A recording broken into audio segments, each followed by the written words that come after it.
Hello, everybody. My name is Bennett Tchaikovsky, and we're here today to talk about Ernst & Young LLP's $100 million settlement it reached with the Securities and Exchange Commission on June 28, 2022. This is part one, or the introduction. My disclaimer and copyright notice: this presentation is for educational purposes only and is based on the administrative order published by the Securities and Exchange Commission on June 28, 2022. Nothing in this presentation constitutes legal or accounting advice whatsoever. The statements and opinions within this presentation are those of the author only and not the author's employers or other affiliated organizations, including but not limited to Irvine Valley College, the South Orange County Community College District, and California State University of Fullerton. This presentation is copyright 2022 by Bennett Tchaikovsky, the author. Any distribution without the prior express permission of the author is strictly prohibited. Okay, so just a little bit about me. I've been a licensed California CPA since 1993. I've been a member of the California Bar since 1997. Graduated from UC Santa Barbara, and I can now actually talk about this thanks to Camille Vasquez. Great job, Camille. I did attend Southwestern Law School, but it was a little bit before Camille's time. I started my accounting career at Coopers & Lybrand, which is now PricewaterhouseCoopers. Prior to teaching, I've been teaching since about 2014. Prior to teaching, I served as a CFO for publicly traded companies and as a board member for publicly traded companies, as well as for not-for-profits. As I mentioned, I've been full-time at Irvine Valley College since 2014, and I've previously taught part-time for Chapman University, Cal State Fullerton, Pasadena City College, and Long Beach City College. My thoughts on Ernst & Young. So this is in no way, I am not bashing Ernst & Young. Rather, this is a huge deal, and I think it's important for everybody to kind of learn from it. And Ernst & Young has done an amazing job of hiring my students. They've given opportunities to many of my community college students who started in community college. They transferred, they got hired by EY. And the partners I've observed in the Orange County office and also in the LA office, they have done an amazing job supporting the community as well as other not-for-profit organizations. And again, my former students have obtained their audit and tax experience at EY. Okay, so what I've done is I've broken up this video into several different parts. This first part is going to kind of give a little bit of a summary, a little bit of a background about what happened. The second one is we're going to kind of go through and look at the timeline of what led up to the settlement. We're going to look at EY's violations of the SEC rules and Public Company Accounting Oversight Board and what Ernst & Young agreed to undertake, the fines actions by EY and the SEC against EY by the Securities and Exchange Commission. And then lastly, and I think this might be the more important one, is moving forward. And I have some thoughts about how EY and other accounting firms should structure their operations to avoid things like this involving continuing professional education. Okay, so let's just talk a little bit about, because in this presentation and really what a lot of what Ernst & Young violated had relating to not only continuing professional education, but also something called the PETH, which is the Professional Ethics Exam for CPAs. So to become a licensed CPA in California, you have to do 10 units of ethics studies, right? And so these are classes that are really designed, there's a religion or a philosophy component, there's other types of business types of ethics courses, and you also have to take a class in either accounting ethics, fraud, auditing, or accountant's professional responsibilities. So in California, we have this ethics requirement, but some states like South Carolina, they don't have the ethics study requirement. Rather, both California and South Carolina, for example, you have to pass the PETH. And you'll hear me refer to this in the presentation.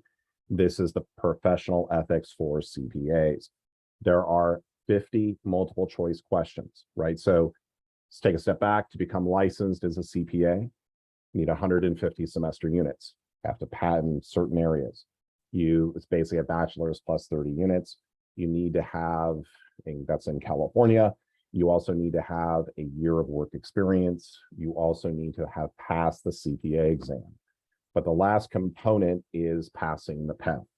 There are 50 multiple choice questions. There is no time limit, randomized questions.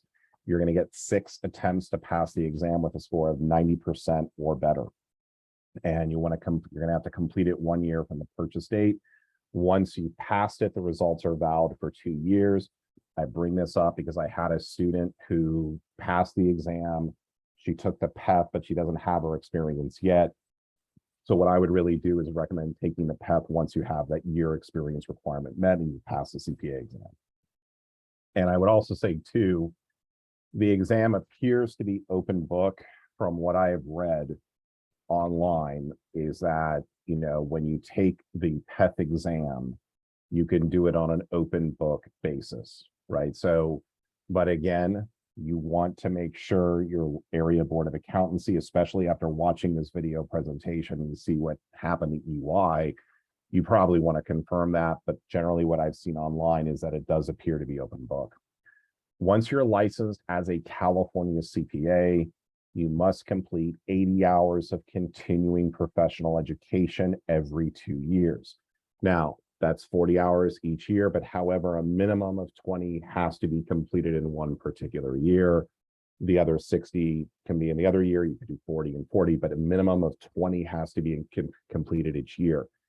Typically, when we go for updating our CPA license, generally what happens to us is that they basically send out, you're going to get a sheet, and I think it's now being done online. You go through and you input in your classes into the system, and then they kind of go through, and then you know, you have to take certain types of classes if you're an auditor, as opposed to being a basic if you're in tax. But again, it's going to be done by every state's board of accountancy. However, among other requirements, you have in California, you have to complete 4 hours of accounting ethics every cycle, right? So for every 2 years, 4 of those have to be in accounting ethics.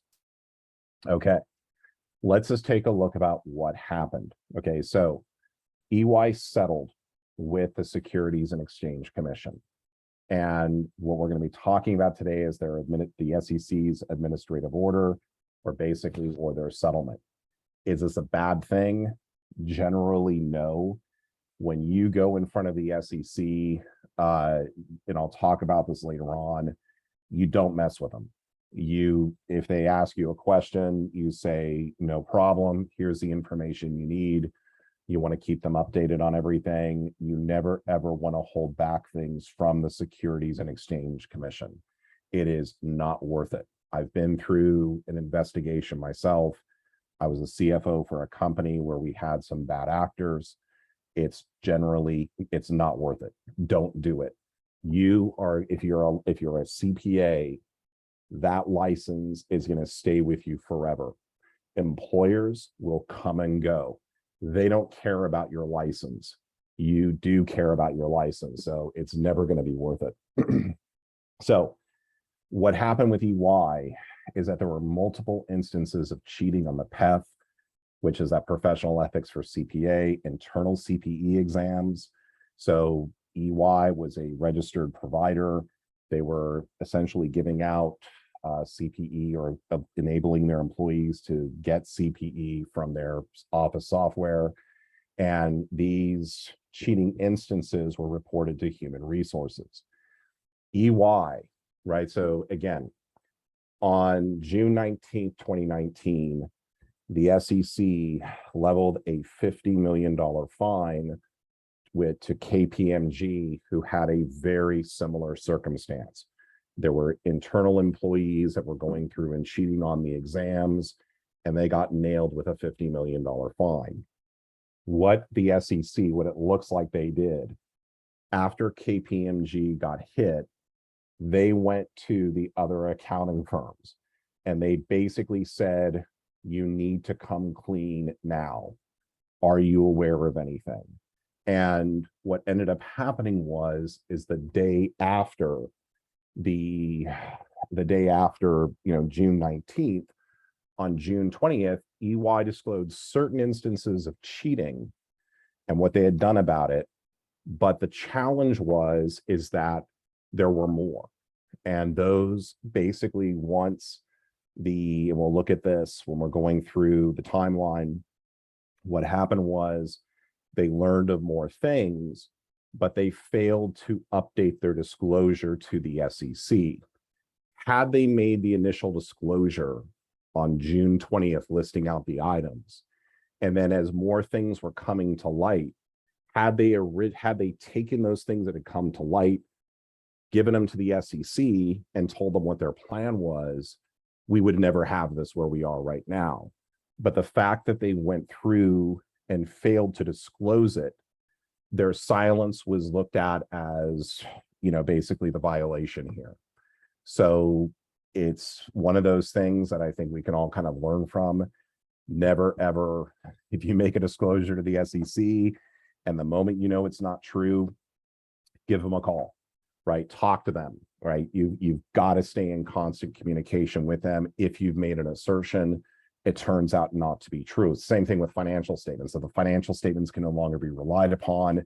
You're going to have to basically update your disclosures. Really nothing else, anything here. So, and the challenge is, and this is really what it is that from June 19th of 2019 for March 20th, over almost a period of 9 months, EY learned of more of those instances, but did not report them to the SEC or the PCAOB, which is the Public Company Accounting Oversight Board. They're going to be the ones who are going to be going through and being responsible. They're the ones who monitor the auditors of all publicly traded companies. So EY is going to need to pay within 10 days of June 28th, $100 million, as well as undertaking a variety of remediative actions. Now, there's also been some things in the news recently is that EY was talking about going through and splitting up their audit practice away from their other part. I do not think that this has anything to do with the latter. It sounds like from that instance, it was something that happened over in the UK, why they were going through and splitting it up, but the timing certainly is not good. So what I want to do right now,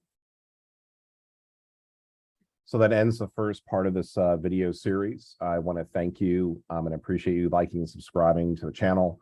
If you have any questions about this, please feel free to email me at 1812cpa@gmail.com. In the descriptions below, I'm going to include a lot of references for you to go through and self-explore on your own. There we go. Have a great day.